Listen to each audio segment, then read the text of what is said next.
Partager l'écran, c'est à vous. Et alors Et nous, on va faire. Et voilà, c'est à vous. Super, merci. Bonjour.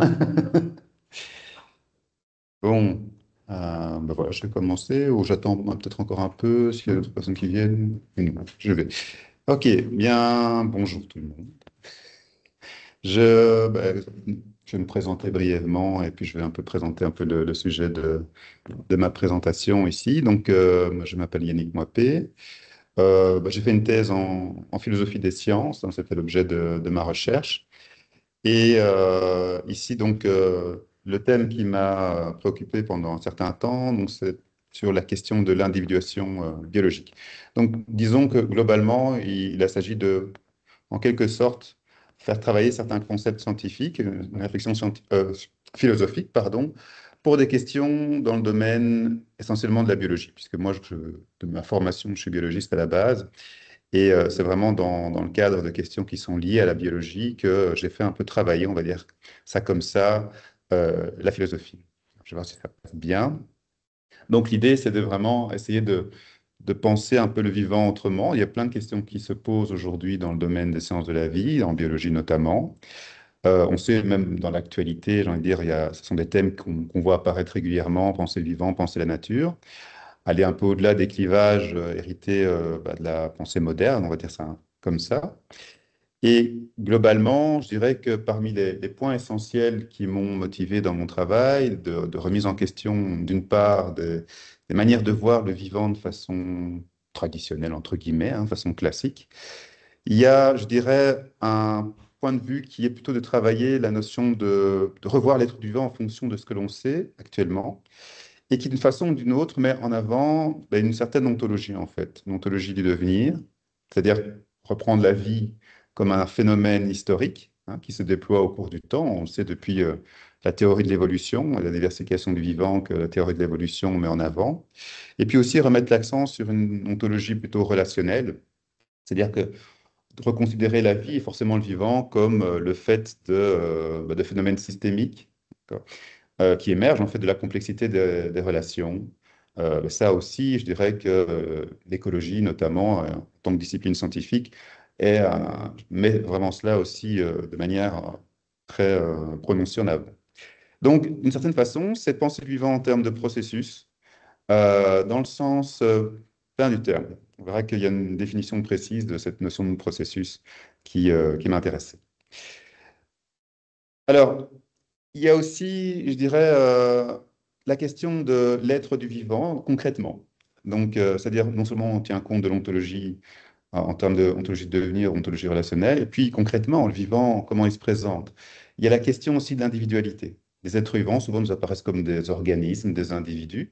On sait aujourd'hui, cette question-là, elle est quand même fortement remise en question, hein, forcément.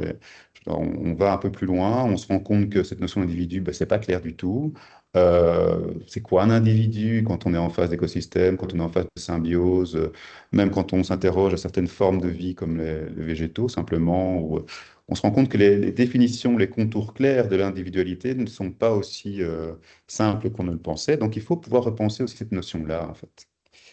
Et enfin, troisième point aussi qui était important dans ma recherche, c'est penser le vivant aussi de façon complète, totale. En fait, offrir à la biologie, je dirais, la vie comme phénomène. C'est-à-dire, pas seulement le vivant en termes de structure, mais aussi le vivant en termes de vécu. Ne pas séparer dans la définition qu'on pourra apporter de l'être du vivant ces deux dimensions qui n'en font qu'une. Et là, j'ai envie de dire, c'est donner peut-être l'opportunité à la biologie de faire de la biologie dans le sens plein du terme et pas du biologisme, comme je dirais. Parfois, c'est une espèce de réductionnisme. On expliquerait la vie uniquement que par rapport à son point de vue un peu positif, c'est-à-dire hein, en termes de réaction, de structure matérielle, etc. Hérité finalement de ce clivage des modernes. Donc, c'est vraiment trois points importants qui m'ont guidé dans ma recherche, c'est tenir compte de la dynamique du vivant en tant que process, dans une ontologie de devenir, une ontologie relationnelle. Deux, de repenser aussi concrètement le vivant, c'est quoi, hein, donc c'est des individus, c'est autre chose. Et puis finalement également restituer l'unité du phénomène de la vie. Alors, il a donc fallu quelque part interroger la philosophie. puisque ce sont des questions éminemment philosophiques. Et donc, de voir un petit peu dans les traditions philosophiques, finalement, dans les différentes écoles, entre guillemets, de pensée, par rapport à certains philosophes, ben, qu'est-ce qui nous permettait, d'une certaine façon, de pouvoir réorienter, en fait, la question de l'être, de l'ontologie, mais du vivant aussi, en particulier. Et donc, dans ma recherche, eh bien, je me suis orienté essentiellement, ben, au départ, un peu historiquement, il y a la phénoménologie voilà, qui était une première piste. Et puis, évidemment, la question de l'individualité m'a amené aussi sur l'investigation de Simondon sur l'individuation. Et la question de l'ontologie du devenir m'a amené vers Whitehead. Donc, c'est vraiment, je dirais, ces penseurs-là, essentiellement Whitehead et Simondon, par la suite, qui ont, je dirais, guidé ma réflexion. Alors, pourquoi Whitehead et Simondon? Ben, je viens de le signaler, hein, finalement, c'est une ontologie du devenir, une manière de définir clairement ce qu'on entend par processus, qui met aussi en avant, je dirais, le caractère relationnel comme étant un caractère fondamental. Et Simondon, bien sûr, parce que c'est lui qui, dans son ouvrage, dans sa thèse aussi, de 1964, bien essaie d'expliquer ce qu'il entend par individuation. Donc, voilà, deux grandes lignes directrices. Donc, je reviens sur ce que je disais, donc, c'est-à-dire repenser donc, ces points de vue-là. Je vais essayer un petit peu plus vite sur ces aspects-là. Et donc, en gros, hein, pour aller droit au but, finalement, qu'est-ce que ça donne de faire travailler ces penseurs? Eh bien, quelques grands points. Alors, d'abord, je dirais penser le vivant en termes de processus, mettre l'avant sur le dynamisme du vivant. Donc, qu'est-ce que ça veut dire finalement penser le vivant dans cette ontologie du devenir et cette ontologie relationnelle?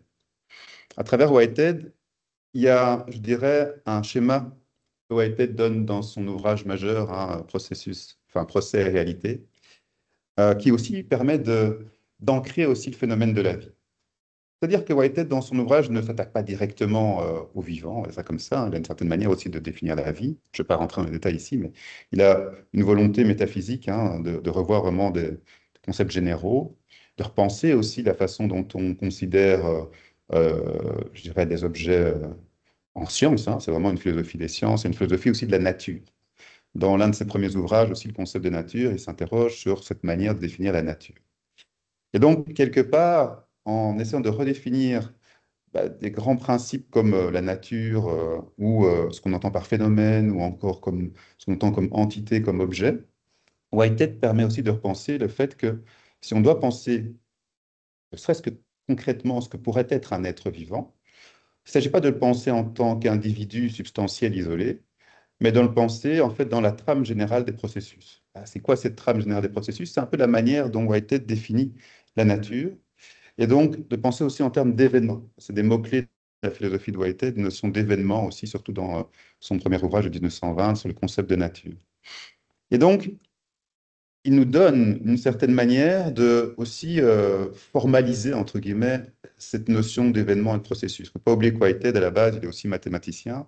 Donc, il a vraiment cette rigueur de vouloir définir de manière logique et cohérente, hein, ces constructions conceptuelles. C'est surtout le cas dans Procès et réalité. Et donc, ici, on peut retranscrire de manière un peu figurative, hein, cette façon de considérer les processus en tant que réalité aussi relationnelle. Alors, il y a des concepts tels que les préhensions, des concepts comme entité actuelle, qui désignent en fait le fait que, ou même de concrescence, hein, ce qui nous apparaît autour de nous, ce sont avant tout des événements qui vont intégrer d'autres événements, hein. C'est ça cette notion de trame d'événements. Il y a vraiment un caractère extrêmement phénoménaliste, si on veut, de la réalité, et non substantiel. Ce n'est pas qu'il y a une substance fondamentale qu'on pourrait identifier qui serait le support des changements. C'est vraiment qu'on a une trame d'événements, de processus qui font alors apparaître ce qu'on va identifier comme des objets ou comme une réalité aussi subjective. Il y a aussi donc chez Whitehead une redéfinition de ces deux instances importantes, hein, le sujet et l'objet. Alors ça, c'est, je dirais, un schéma, je vais être assez bref, ça pourrait me prendre un certain temps de tout détailler ici, mais c'est une manière de retranscrire, si je puis dire, cette notion de processus et à travers le concept de préhension. Et disons qu'à travers ce concept de préhension, Whitehead nous aide à redéfinir à la fois le sujet, comme je viens de le dire, et l'objet, à travers une dimension relationnelle. Si un processus est intégré dans un autre processus, si un événement est intégré à un autre événement, il est d'une certaine façon. C'est-à-dire qu'un processus, dans sa complexité, est intégré à un autre processus, et on a une multitude de processus éventuellement qui sont toujours intégrés dans un événement donné. La manière dont ils sont intégrés, ben, on peut dire d'une certaine façon que c'est leur objectivation. Par exemple, vous me voyez, l'image que vous avez de moi, c'est l'objectivation de l'ensemble des processus qui me font être là devant vous ou qui font que je m'exprime devant vous. Donc il y a une objectivation. La perception en tant que telle, c'est l'intégration de l'ensemble de ces données, de ces objectivations, dans une unité cohérente, c'est une préhension. Whitehead dit qu'il y a une certaine tension subjective, c'est-à-dire que l'intégration ici est un acte qui trouve son unité dans sa propre réalisation, dans l'immédiateté de sa réalisation. Ce que Whitehead appelle aussi une satisfaction. C'est la dimension intérieure ou subjective du process. En cela, je dirais que c'est assez original, hein, cette définition de la subjectivité. La subjectivité n'est pas le support d'une expérience, d'une certaine façon. Elle en est la conséquence. J'expliciterai ça un peu plus tard, mais disons que globalement, on peut retenir aussi le fait que Whitehead parle d'épréhension en tant que sentir ou feeling. C'est-à-dire que cette dimension subjective-là, eh bien, elle est inhérente au caractère, on va dire, de réception d'une relation. Si on veut, une relation, c'est un peu un transfert. Mais qui dit transfert dit donner et réception, de certaine façon. Le donner, c'est l'objectivation. La réception, c'est le caractère subjectif, avec son intensité et sa constitution, son acte unificateur. Enfin, pas unificateur, c'est son acte qui est lui-même unification. Donc, en essayant un petit peu d'interpréter cette philosophie, je n'ai pas travaillé en étant un exégète de Whitehead, hein, j'ai vraiment essayé de faire travailler ces concepts. Donc, il n'a pas s'agi de penser fidèlement Whitehead. J'ai quand même certaines libertés que j'ai prises dans ma recherche. Mais pourquoi? Parce qu'il s'agissait aussi de pouvoir, je viens de vous le dire, essayer de redéfinir l'individualité, enfin, l'individuation biologique. Mais ce schéma que je viens de vous présenter nous aide à éclairer aussi ben, l'individuation en général, l'individuation physique. Pourquoi? Un, parce que il y a cette nécessité ou cette exigence, je ne sais pas comment il faut le signaler, mais de bien intégrer ou de faire en sorte qu'il n'y ait pas de rupture quelque part. Il n'y a pas de rupture fondamentale entre le vivant et le non-vivant. Déjà, Whitehead le stipule. Et puis, quelque part, c'est aussi ce que, finalement, on constate au niveau de la biologie. Donc, l'individuation biologique, elle est une forme d'individuation physique. Et j'ai envie de dire, c'est quelque part aussi revenir à la notion même de physiste, hein, dans son étymologie, comme processus, comme process. Hein. Donc, c'est ce caractère dynamique, ce principe de créateur, si on veut, qu'on attribue, enfin, en tout cas, qu'on reconnaît dans les processus naturels. Et donc, il s'agit aussi de pouvoir repenser l'individuation physique, suivant ce schéma-là.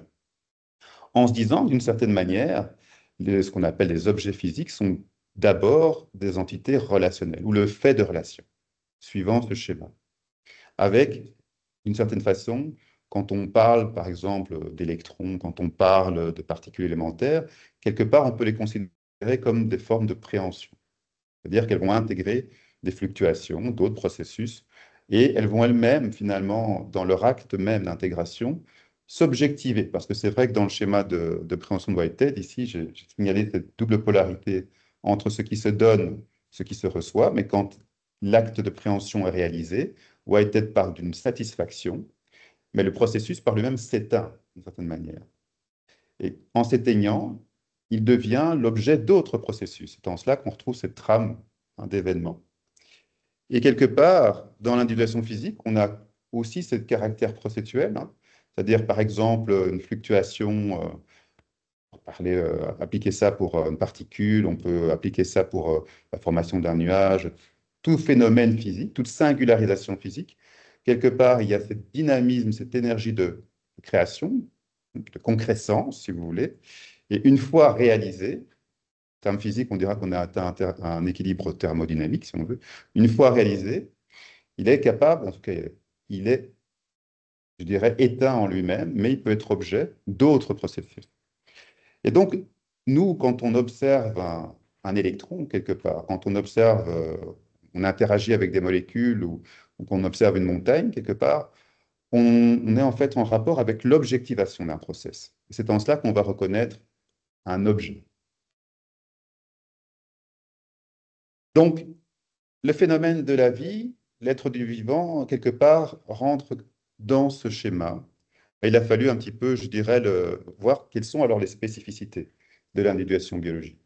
Donc, l'individuation biologique peut aussi nous rendre compte du fait que la vie, le phénomène de la vie apparaît aussi comme un événement, au sens où Whitehead l'entend, un événement alors global et continu. Autant l'individuation physique fait apparaître des événements, je veux dire, ponctuels, hein, voilà, qui sont vraiment, voilà, qui s'arrêtent quand ils sont réalisés.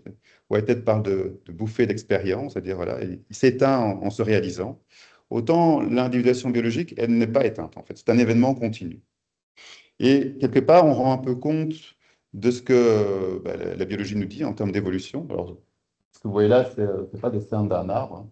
Ça montre quelque part l'arbre phylogénétique du vivant, ses relations phylogénétiques, mais je suis un peu amusé à montrer finalement que on pourrait être à la limite de chaque cercle et on est à un moment présent. En fait, ça nous montre en fait que cette phylogénèse-là, elle est continue, il y a un caractère continu, hein, que l'évolution décrit bien, de l'événement individuation biologique, mais qui s'étend, un caractère continu et extensif, en se diversifiant.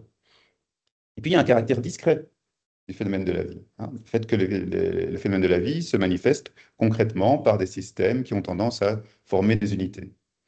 Donc, il y a vraiment cette double dimension dans le phénomène de la vie. Et donc, ce caractère discret, habituellement, on l'entend comme étant, bah, on voit des organismes, c'est cette fameuse question de l'organisme, de l'individualité. Mais en fait, ce n'est pas que cela. Ce caractère discret doit se comprendre en termes de procès d'individuation, c'est-à-dire de discrétisation, si on veut, et qui peut se présenter de différentes manières.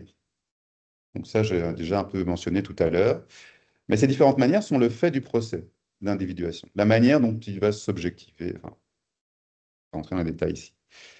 Et globalement, au lieu de parler d'individu, au départ, le procès d'individuation, je proposais dans ma thèse de parler plutôt d'un quantum d'extension. Alors pourquoi quantum? On va dire, ben, finalement, quand je reviens là-dessus, ça fait un peu penser à ce que la physique met en avant, le caractère un peu continu. Si on prend à l'origine, hein, de la physique quantique, partie de la lumière, le caractère continu de la lumière dans sa propagation, et le caractère discontinu de la lumière ben, dans ses interactions, hein, ben, finalement, quelque part, il y a un peu de ça, hein. Il y a un caractère continu du phénomène de la vie par son évolution, d'accord.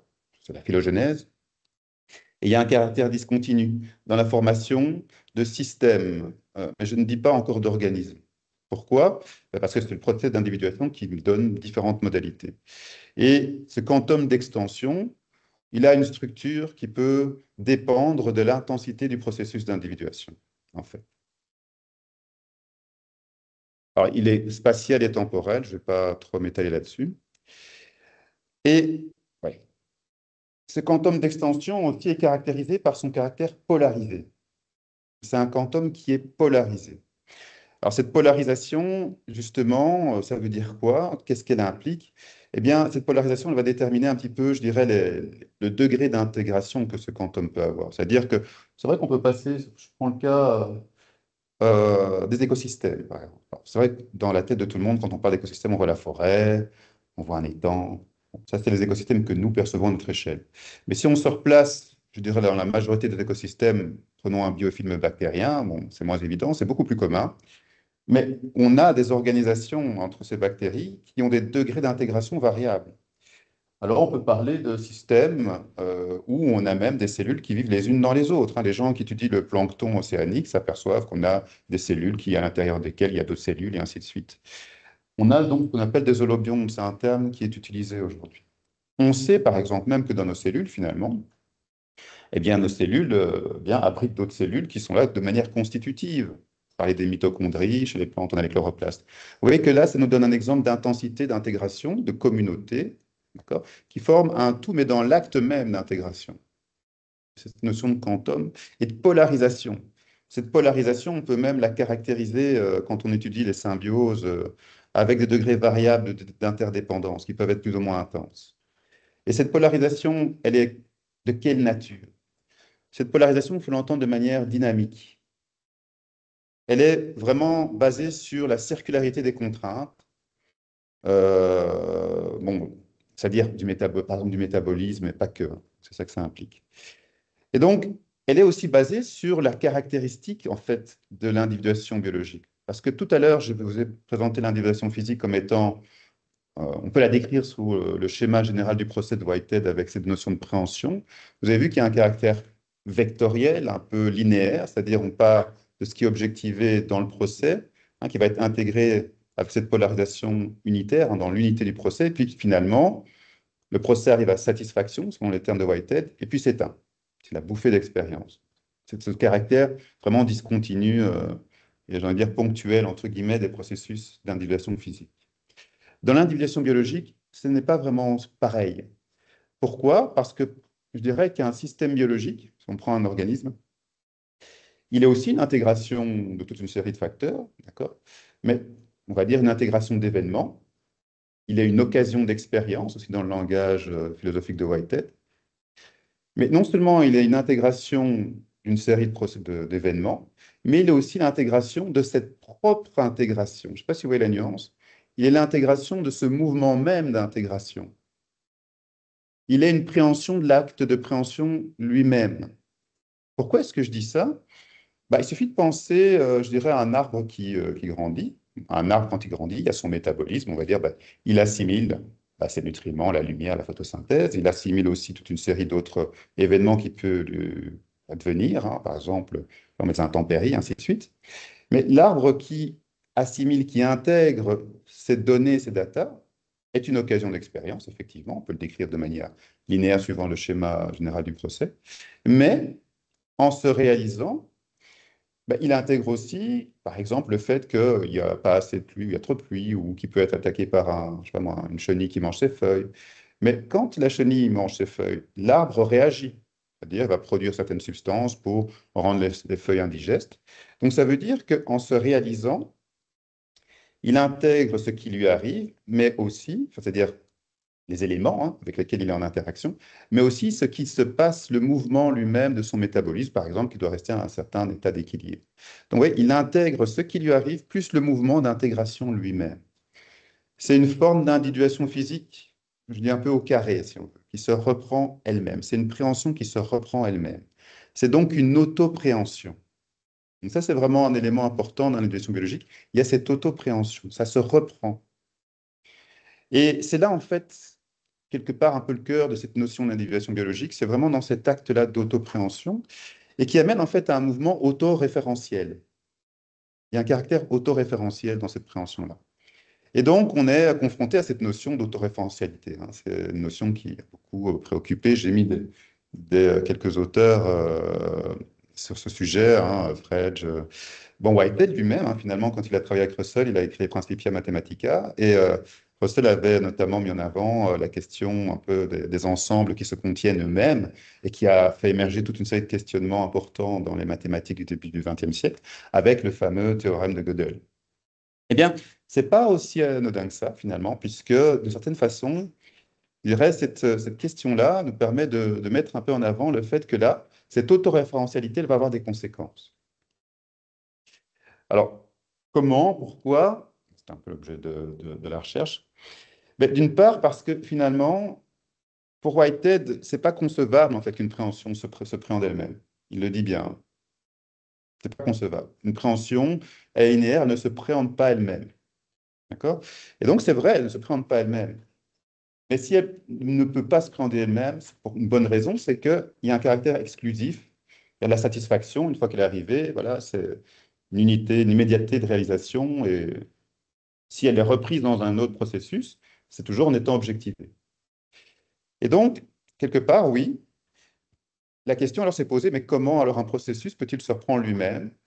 Eh bien, en regardant les processus biologiques, comment ils se reprennent eux-mêmes d'une certaine manière, il y a cette notion de circularité de contrainte qui est importante.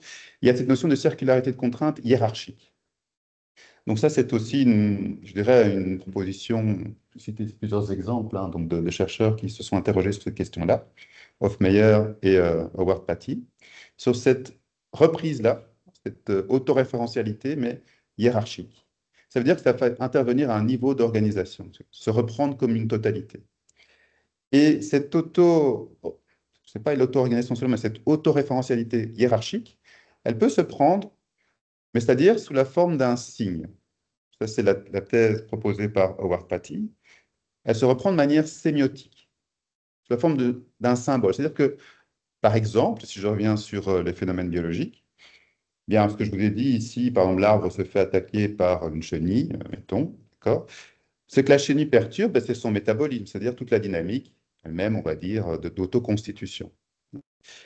Mais c'est pas que l'arbre sent la chenille, il sent l'effet que la chenille a sur sa propre constitution en intégrant donc je dirais, toutes les fluctuations de son environnement. Mais ça se fait par l'intermédiaire de signaux. Nous, on dit que ce sont des signaux, de molécules, etc. Et ce n'est pas forcément une molécule en particulier, c'est parfois une variation de quantité de ceci ou de cela. Donc ça veut dire qu'il y a une variation de quelque chose, donc ça veut dire qu'il y a un événement, qui devient le symbole, qui représente, si vous voulez, l'individuation telle qu'elle est en train de se faire. Donc c'est un peu l'idée qui est reprise là, dans cette espèce de notation que j'ai prise là. IND, c'est l'individuation qui est en train de se faire. C'est-à-dire qu'elle intègre la structuration, par exemple le métabolisme de l'arbre à un moment donné, d'accord, sa structuration, son état homéostasique, etc. C'est la structuration ITN, hein. Dans son acte elle-même de réalisation, donc c'est le schéma, enfin la notation U là, donc c'est vraiment l'acte en train de se faire, sa polarisation, suivant le modèle un peu de Whitehead, hein, c'est cette dimension subjective de réalisation, son immédiateté de réalisation. Il intègre aussi son environnement. Donc MT, c'est vraiment champ relationnel par la chenille qui me mange, etc. C'est repris, donc c'est inclus dans l'acte suivant. Donc c'est repris dans l'appréhension. D'accord? Mais c'est repris de manière symbolique par autre chose. C'est pour ça que je notais ça ici avec l'accolade, donc par une structuration qui va représenter symboliquement ce qui est en train de se faire. Et ça, quelque part, ce mouvement-là, il est incomplet. Donc il y a une notion d'incomplétude qui vient se rajouter, c'est-à-dire que ça génère, si vous voulez, un autre mouvement. On a une espèce de récurrence, d'itérativité du mouvement, en fait. Cette reprise-là, si vous voulez, elle est incomplète par elle-même. Ça explique aussi pourquoi, quelque part, l'individuation biologique, elle n'est pas complète, contrairement à l'individuation physique, qui s'arrête, qui est une immédiateté, voilà, qui est objective. Ici, c'est un mouvement qui ne peut pas se terminer par sa nature même. Donc, c'est ce qui est un peu repris ici aussi, c'est pareil, parce que ici, l'acte lui-même d'autopréhension génère, enfin, si vous voulez, se représente par lui-même par une autre structure qui est elle-même une préhension. Je ne sais pas si vous voyez ce que je veux dire. Donc, il y a vraiment ce caractère, si vous voulez, un peu paradoxal de l'acte d'autopréhension, qui fait qu'on a donc une récursivité, en fait, du mouvement. On a vraiment une récursivité sémiotique parce qu'il se reprend toujours en tant que représentation de lui-même. Donc, ce caractère-là est important parce qu'il permet en fait de comprendre l'individuation suivant cet acte d'autopréhension. Il y a donc, ben, j'ai repris ça en trois grandes caractéristiques. Donc c'est une préhension, c'est-à-dire c'est un acte unitaire. Ça, c'est vraiment conformément au schéma de Whitehead, hein. Donc ça veut dire qu'il y a une cohérence à l'acte de lui-même, hein. C'est cette cohérence que Whitehead décrit bien quand il parle de préhension. Sauf que cette préhension ne peut pas se reprendre complètement elle-même, pas complète, un phénomène d'incomplétude. Ok. Donc elle va se reprendre en tant que symbole d'elle-même, mais qui est, si vous voulez, un mouvement en soi, hein. Parce que, comme je vous l'ai dit, le symbole, le représentant, hein, d'un acte d'autopréhension, c'est pas juste, par exemple, je parlais tout à l'heure, une molécule, c'est vraiment un dynamisme en lui-même. Il est repris sémiotiquement, et comme il est incomplet, qui régénère un nouvel acte, c'est récursif, ça recommence, en fait. Une espèce de mouvement qui, par lui-même, par son incomplétude, se régénère perpétuellement. Se régénère, alors ce mouvement se reprend lui-même dans deux dimensions, sous deux aspects, extensivement et intensivement. Extensivement, en se répétant, il fait que l'individuation se propage, s'étend. C'est pour ça que le vivant, quelque part, se reproduit, si je puis dire, se reprend en permanence. Intensivement, c'est l'autorégulation qui est reprise, hein. Et donc, suivant cet acte d'autopréhension, suivant la manière dont ça se réalise, suivant ces trois aspects-là, eh bien, il y a une intensité du phénomène lui-même qui peut varier.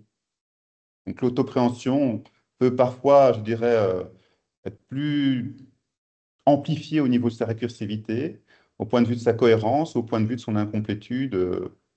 Et enfin, évidemment, ça mériterait plus de temps pour que je développe, mais globalement, ça permet un peu de comprendre aussi cette diversité des formes d'individuation. Cette diversité des formes, c'est-à-dire que si on prend juste le cas, on prend la base cellulaire des cellules notamment, hein, qui par elles-mêmes se multiplient en fonction en fait, de ce phénomène d'autopréhension permanent. Alors, si je prends des bactéries, ben, euh, par définition, en fait, on ne peut pas dire qu'on a une bactérie. Si je reprends juste mon raisonnement en prenant l'exemple simple d'une bactérie, on peut dire, ah, voilà, j'ai une bactérie. Habituellement, on dit, voilà, j'ai une bactérie, c'est tout. Et puis, elle se reproduit. Et donc, j'ai deux bactéries. Ben non, c'est pas vraiment comme ça. C'est-à-dire, on a un mouvement d'autopréhension, d'accord. Ce qui fait que par définition, je n'ai pas une bactérie. J'aurai des bactéries par définition. Parce que le mouvement en lui-même d'individuation biologique, c'est un mouvement. C'est-à-dire qu'on ne peut pas s'arrêter à dire j'ai une bactérie et puis il se trouve que de temps en temps, elle se reproduit. Non, c'est vraiment quelque chose qui est constitutif. C'est constitutif au procès d'individuation biologique. Donc ça, c'est vraiment un point important. Si on veut, la prolifération est par défaut dans la vie, dans le mouvement de la vie. Ok. Ce n'est pas un truc en plus, c'est quelque chose qui est par défaut. Donc ça, c'est vraiment un point essentiel. Et puis aussi, je dis, ah ben, alors j'aurais des bactéries. Oui et non. C'est-à-dire que l'individuation fait que, extensivement, là, j'ai cette récursivité qui fait que j'ai un mouvement, voilà, prolifération. Intensivement, c'est toujours la même individuation. C'est-à-dire que l'ensemble des bactéries peut reformer un système qui peut s'individuer à son tour. Donc, ça veut dire, par exemple, que ce qu'on désigne comme pluricellulaire, tiens, un organisme pluricellulaire ou unicellulaire, en faisant bien la distinction, non, en fait, ces deux dimensions sont toujours présentes. C'est simplement le degré d'intégration, donc la cohésion, la cohérence, le degré de cohérence, et la manière dont, si vous voulez, l'individuation se donne à elle-même, l'incomplétude et l'infusion sémiotique, qui va faire en sorte que cette colonie-là, cette masse bactérie-là, peut s'intégrer ou pas. Donc, voilà, c'est vraiment un point important. Et puis, un autre aspect, c'est vraiment lié aussi à la dimension existentielle de ce mouvement, puisque là aussi, en suivant le schéma de Whitehead, Whitehead, je l'ai dit tout à l'heure, hein, repense la dimension du sujet et de l'objet en disant que ce sont deux dimensions d'un process, hein. Dans ce sens-là, il s'inscrit vraiment dans la philosophie déjà proposée par William James, hein, de l'empirisme radical, hein, qui lui aussi, dit quelque part, qu'il ne s'agit pas de mettre une instance subjective d'un côté et puis l'objet de l'autre, à la manière de Kant. C'est vraiment l'objet et le sujet sont vraiment deux modalités d'expérience pure dans la philosophie de James. Et quelque part, Whitehead reprend cela et le radicalise davantage, parce qu'autant James parle dans la dimension psychologique, autant Whitehead en fait quelque chose donne une dimension plutôt vraiment métaphysique, et donc qui s'applique aussi à tout processus, y compris les processus physiques. Et donc ça, c'est vraiment important, parce que quand on a l'individuation physique, quelque part la dimension subjective, ben, c'est l'acte de préhension, c'est l'acte de concrétion, la concrétion dans son acte, c'est sa dimension subjective, mais c'est une bouffée d'expérience. C'est vraiment instantané, si on devait donner une durée, hein. C'est vraiment une espèce de la décharge énergétique, si on veut. Dans l'autopréhension, comme on l'a vu, comme c'est un acte qui se manque en permanence, on n'a pas, je dirais, ce caractère ponctuel, mais au contraire, la dimension subjective va s'étendre, être dans la tension. En fait, c'est la tension elle-même qui perdure. C'est la tension de l'acte qui perdure. Et donc, quelque part, on a une amplification de cette dimension subjective. Ce qui fait aussi que l'autopréhension ne génère pas une occasion d'expérience comme une bouffée d'expérience comme Whitehead l'a décrit, mais plutôt une unité d'expérience, c'est-à-dire une tension qui se maintient. Et donc, quelque part, on comprend que la dimension subjective, bah, elle se développe, en quelque sorte, si on devrait le caractériser comme ça. Et je ne sais pas si j'ai encore beaucoup de temps, parce que c'est une partie un peu plus complexe, mais globalement, c'est un peu l'idée, hein. À partir de là, je ne vais pas trop détailler ici, parce que c'est une partie assez longue, mais disons que ça nous permet quelque part de comprendre aussi plusieurs aspects importants. C'est cette dimension, je reviens ici, hop, justement, de la manière de décrire en fait le phénomène de la vie qui va donc permettre de comprendre un peu l'extension, hein, de cette dimension subjective qui est elle-même liée à ce phénomène d'autopréhension. Je sais pas combien de temps il me reste, mais ouais, voilà. Donc, je vais plutôt m'arrêter ici parce que je pense que voilà, j'ai déjà dit plus ou moins les grandes lignes de ma recherche, de mon investigation. Et,